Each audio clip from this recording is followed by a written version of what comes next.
Mr. Marshall, thank you very much for your time as always. We're going to chat about your runners on Saturday, 2nd of November. I'm sure we're all equally as excited to be back at HQ at Hollywood Bets Kenilworth. You start in race 1 over 1,000 metres. You got number 5, Seeking the Life. He was gelded back on the 11th of September.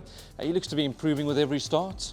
Yeah, he's been a bit of a disappointment, Brandon, I must be quite honest, but with the gelding his work has improved and his attitude has improved, which is the main thing. I think he'll run a much better race. He might just be in need of the run. Fantastic. Then race 2 over 1,000 metres. Great to see number 1 Lion Rampart back at the races. He's a smashing colt. I know he's had a small rest. How's he doing back at home? Yeah, he's doing very well, Brandon. You know, my only concern is that it's 1,000. If it was at 1,200, I'd feel a lot more confident. But his work at home has been really good. He's had 2 grass gallops.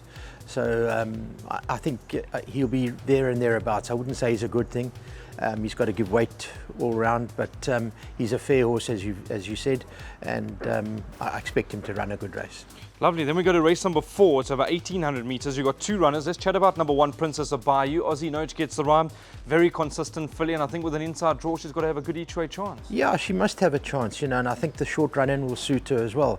But, you know, she's done particularly well at home and looking very, very well, so I think she'll run a very good race. And then you backed up with number 5, Pentolina, also an improving filly. I thought it was a good run behind Glee Club last time. Yeah, it was a very, very good run. You know, she came from last and finished very strongly. I think the going was possibly a little too hard for her at Durbanville, and with the more forgiving ground at Kenilworth, I think she's in with a chance. Race 5 over 1,600 metres, you got number 6, Aspect. Also the rider, Sean Veal, very good run last time out behind Oliver. I know he ran 4th, he now steps up to a mile. You're hoping for a good run? Yes, I am, Brandon. You know, it's very difficult to win 2 in a row, 3 in a row, and he went and won 5 in a row, so it was difficult for him. And he ran a very, very good race to run 4th in stepping up again.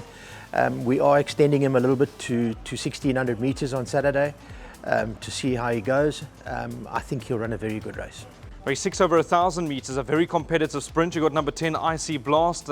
He's a decent sprinter. He's got to have some sort of a chance. Yeah, you know, he ran a good race the other day in the race that was won by Seeking the Stars. I think with the weight that he's carrying here, it's a good galloping weight.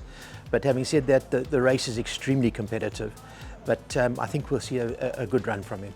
Let's go to race 7. It's the Cape Classic, the grade 3. It's over 1,400 metres. You've got number 2, Talk to the Master with Gareth Wright. I thought his comeback run when staying on nicely for 3rd was excellent. Yeah, it was a good run. I thought he ran a very, very good race. I think he'll possibly just need this run again, but he's coming along the right way.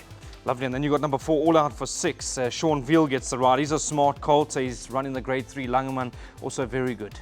Yeah, no, he's a decent sort, you know, and it's just a pity that he lost that prep run the other day at Durbanville, having injured himself in the float to the races.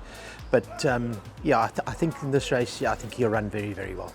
The last of your runners comes up in race 8 over 1,400 metres. Let's start with number 1, World of Pleasure. Sean Veal gets the ride. I see the blinkers have been fitted.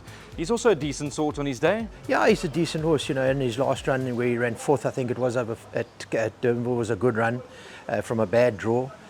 He's got a good draw on Saturday, and the blinkers have certainly woken him up, so I expect him to be competitive. A horse that could be some values, number 6, Marvel William. Robert Carty rides for you. That run behind Boundless Energy, a very smart 3-year-old, was also a lovely run. Yeah, a very, very good run, you know, and his work at home since then has been terrific. It really has.